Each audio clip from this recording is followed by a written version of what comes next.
Hello and welcome to the No One Asked You podcast. I'm reading The Wheel of Time for the first time and sharing the experience with you. This is One Good Turn, The Eye of the World, and today I am covering Chapter 29. So, I'm reading through the bulk of this chapter, and I come to a bit of a realization. I'm getting a little frustrated with all of the chase scenes. No more frustrated than the characters who actually have to live them, I suppose. But this far in, I would love a bit of a difference in the pattern, so to speak, of everything's fine, chase scene, everything's fine, chase scene, kind of a thing. That said, there are some differences in the flavor to this chapter's chase scene. Instead of Trollocs or Murdral, it's many ravens, which is pretty cool. And there are some important moments in there, particularly for Perrin, specifically. The bulk of the start of the chapter is them winding their way. None of them are like climbing to the tops of the hills and then back down. They're trying to stay to the bottom areas unseen. The first part of it seems that not even Elias is sure what's chasing them, and Perrin and Egwene are frustrated, one, with how slow it feels like they're traveling considering how hard they are pushing themselves, but also with the lack of answers that they seem to be getting. And it's not so much a matter of Elias keeping things from them. I think at the start it is that he himself doesn't know.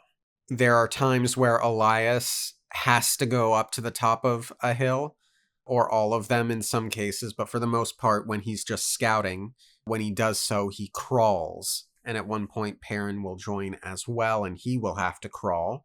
Perrin is constantly afraid in this chapter that the Dark One's eyes will have seen him. He thinks, the Dark One's eyes, did they see me? Finally, he asks, as if one thought had suddenly sparked in 100 tiny minds, every raven broke sharply in the same direction, south. The flock disappeared over the next rise, already descending. To the east, another thicket disgorged more ravens. The black mass wheeled twice and headed south. So all of the ravens seem to be working in tandem with each other. There's a point where, they will dive bomb foxes and squirrels and little animals and leave them to shreds. They're not even eating the thing. It's done purely for the joy of killing. It's very intense and ominous and scary. Elias tells the wolves to watch the skies. I guess generally they don't do that, but it's good that they have been cautioned to do so. Elias comments that he knows of a place they can go for safety, and I'm already thinking it's going to be a magical place in some way. It's because what else can you do for safety in this situation? You have to go to a place that has some sort of magical barrier around it. Or maybe, I don't know, you could probably find a cave and then cover up the cave entrance in some way and just hang out for a week. But that doesn't seem like a good sustainable option. The group starts running again. Egwene, who didn't crawl to the top of the hill this time around to stay with the horse, Bella, asks what is happening, and Perrin does a scattered explanation of the ravens. And this pattern repeats for the bulk of the chapter, is weaving, scouting, running, weaving, scouting, running, with the ravens getting closer and closer and closer, and Elias trying to hurry them on. There was a particularly evocative passage as Perrin is feeling scared of the birds. He remembered something Lan had said. All the Dark One's creatures delight in killing. The Dark One's power is death, and if the ravens found them, pitiless eyes shining like black beads, stabbing beaks swirling around them, needle-sharp beaks drawing blood, 100 of them. Or can they call more of their kind? Maybe all of them in the hunt. A sickening image built up in his mind, a pile of ravens as big as a hill, seething like maggots, fighting over a few bloody shreds. Yes, very scary. That was a well-written passage. Throughout all of this, the wolves are also scouting and taking down stray ravens as best they can, and fighting ravens at various points. They don't go down as easily as foxes. At one point, they communicate, "We come, danger comes before us." Elias stares at Perrin, and this is one of the big character moments for Perrin. He has like 2 or 3 big character moments in this chapter. Moving in a stumbling trot, Perrin exchanged a glance with Elias. The man's yellow eyes were expressionless, but he knew. He said nothing, just watched Perrin and waited, all the while maintaining that effortless lope. Waiting for me to admit I feel the wolves. "Ravens," Perrin panted reluctantly. "Behind us." "He was right," Egwene breathed. "You can talk to them." Perrin's feet felt like lumps of iron on the ends of wooden posts, but he tried to make them move faster. If he could outrun their eyes, outrun the ravens, outrun the wolves, but above all, Egwene's eyes that knew him now for what he was. "What are you?" "Tainted, the light blind me, cursed." So, that is such an interesting moment of acceptance, but also self-loathing. It seems to me that after this chapter, he does accept this part of himself, but he hates it, which is different from the denialism from beforehand. And it's also interesting to me that he spends so much time taking in their communication this chapter, because in the last one with him, he learned that he could shut it off completely. So why doesn't he here, or why didn't he here? I guess it's not quite so easy to shut it off, or maybe there's still something instinctual, maybe. They continue being chased for a while. At one point, the wolves try to communicate, asking how long, and this was a cute bit of a passage while Perrin tries to figure out how to explain to wolves who don't tell time, a time. "How close? How long?" The wolves had no notions of time the way men did, no reasons to divide a day into hours. The seasons were time enough for them, and the light and the dark. No need for more. Finally, Perrin worked out an image of where the sun would stand in the sky when the ravens overran them from behind. He glanced over his shoulder at the setting sun and licked his lips with a dry tongue. In an hour, the ravens would be on them, maybe less. An hour, and it was a good 2 hours to sunset, at least 2 to full dark. "We'll die with the setting sun," he thought, staggering as he ran. Slaughtered like the fox, he fingered his axe, then moved to his sling. That would be more use. Not enough, though. Not against 100 ravens, 100 darting targets, 100 stabbing beaks. I will also say there was a great moment where Egwene takes down a raven with her sling. Perrin was a bit slow on the draw, but Egwene was not. So, good for her. And then, this is when we get, as the day is coming to a close and their imminent death is getting closer, we get Perrin's second big character moment in the chapter. "It's your turn to ride, Perrin," Egwene said tiredly. "In a bit," he panted. "I'm good for miles yet." She nodded and stayed in the saddle. "She is tired. Tell her, or let her think we still have a chance to escape. An hour of hope, even if it is desperate, or an hour of despair." And that's not 100% the moment I'm referring to, but I will take a break in the reading to comment what a tough and terrible decision to have to make. I imagine that kind of decision changes a person. But the passage continues. Elias was watching him again, saying nothing. He must know, but he did not speak. Perrin looked at Egwene again and blinked away hot tears. He touched his axe and wondered if he had the courage. In the last minutes, when the ravens descended on them, when all hope was gone, would he have the courage to spare her the death the fox had died? "Light make me strong." So not only is he asking himself if he should tell her the truth of how long they have, he is also debating a certain form of mercy, I will say. And it really doesn't even matter so much if he ever actually has to make that choice. In that moment, he considers, in that moment, he feels he will have to make that choice. That lives within him now. Again, another way in which I think Perrin is fundamentally changed as a person, having had to have experienced that.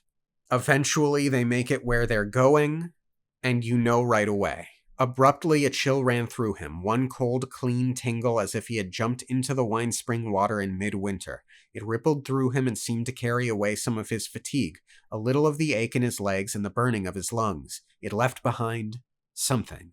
He could not say what, only he felt different. He stumbled to a halt and looked around, afraid. It's fairly clear to me this far in that they have just entered into a safe space. Beyond that, Egwin has some unique things to say before we learn a little bit more about where they've entered. Egwin reined in Bella and looked around uncertainly, half wondering and half fearful. "It's strange," she whispered. "I feel as if I lost something." Even the mare had her head up expectantly, nostrils flaring as if they detected a faint odor of new mown hay. So, obviously, having finished the chapter, I think it's fair to say we know that what it is she lost is her connection to the true power, or the true source. Because this is a space where Aes Sedai either don't exist or cannot exist, or most likely just a place where they cannot access their power. Perrin asks what that was. Elias cackles from most likely overwhelming sense of safety. He says, "Safety, that's what. We made it, you bloody fools. No raven will cross that line. Not one that carries the Dark One's eyes, anyways. A Trolloc would have to be driven across, and there'd need to be something fierce pushing the Murdral to make him do the driving. No Aes Sedai either. The one power won't work here. They can't touch the true source. Can't even feel the source, like it vanished. Makes them itch inside, that does. Gives them the shakes like a 7-day drunk. It's safety." Perrin looks around, and then building on what Elias just said, Egwin comments, "What is it? What is this place? I don't think I like it." Ironic, because it's safety for them for the time being, but it also makes perfect sense that she who is so attuned with the true power, or the one power, that she wouldn't like it. And I'm thinking if they end up staying there so long that that is where they are when Moraine finds them, it's going to be very interesting, I think, to see her enter into the place willingly. I wonder if she'll just send Lan in, or what. It'll be very curious to see Perrin, Egwin, and even Elias interact with Moraine in a situation in which Moraine does not have her power. I mean, I really do get the sense that Perrin is prepared to go with her anyway, but still, it'll be an interesting dynamic to see them closer to equals. Elias explains to Egwin, who just asked what this place is. "A steading. You never listen to stories. Of course, there hasn't been an Ogier here in 3,000-odd years, not since the breaking of the world, but it's the steading makes the ogre, not the Ogier makes the steading." "Just a legend," Perrin stammered. In the stories, the steading were always havens, places to hide, whether it was from Aes Sedai or from creatures of the Father of Lies. They explore the place. I get the sense it's a beautiful place, and I am inclined to think that Min's vision of Perrin in a place surrounded by mushrooms is this. I think this is that moment, or what that is supposed to symbolize. Perrin asks why they don't just stay there, and Elias responds, "How long will that be? What would you eat? Grass like the horse? Besides, there's others know about this place, and nothing keeps men out, not even the worst of them. And there is only one place where there's still water to be found." So it's not a permanent shelter, but I suspect they could at least stay for a couple of days, maybe even a week. I'm sure they'll be keeping an eye out for the Dark One to dissipate from the area, at least. They make it to a pool of water, a body of water. It is small, but it is clear and beautiful. There's an interesting moment between Egwin and Perrin, I think, which comes down to Perrin having to live the experience of questioning whether or not he would have to mercy Egwin. He shook his head, his long hair spraying a rain of drops. Egwin grinned and splashed back at him. Perrin's eyes grew sober. She frowned and opened her mouth, but he stuck his face back in the water. No questions. Not now. No explanations. Not ever. But a small voice taunted him. But you would have done it, wouldn't you? And that really, really hurts him. You get the sense. They're enjoying their dinner. There's tea. Perrin thinks, not quite now or till dark. If not for the steading, all of you would be dead now. Would you have saved her? Would you have cut her down like so many bushes? Bushes don't bleed, do they? Or scream and look in your eyes and ask why? Perrin drew in on himself more. He could feel something laughing at him, deep in the back of his mind. Something cruel. Not the Dark One. He almost wished it was. Not the Dark One. Himself. There is something very primal in Perrin, I guess. I feel bad for him. They're having their fire on a rocky outcrop, and Egwene notes that a part of the rocky outcrop looks like an eye, to which Elias says, "It is. Arthur Hawkwing's eye. The eye of the High King himself. This is what his power and glory came to in the end." "Arthur Hawkwing?" Egwene exclaimed. "You're joking with me. It isn't an eye at all. Why would somebody carve Arthur Hawkwing's eye on a rock out here?" "What do they teach you, village whelps? Arthur Paindrag Tanrial, Arthur Hawkwing, the High King, united all the lands from the Great Blight to the Sea of Storms, from the Aerith Ocean to the Aiel Waste, and even some beyond the Waste. He even sent armies the other side of the Aerith Ocean. The stories say he ruled the whole world, but what he really did rule was enough for any man outside of a story, and he brought peace and justice to the land." Egwene responds, "All stood equal before the law, and no man raised his hand against another." "So you've heard the stories, at least." And yeah, you get very much Arthur Pendragon vibes from this. But we get more in-depth story from Elias, and it's all interesting.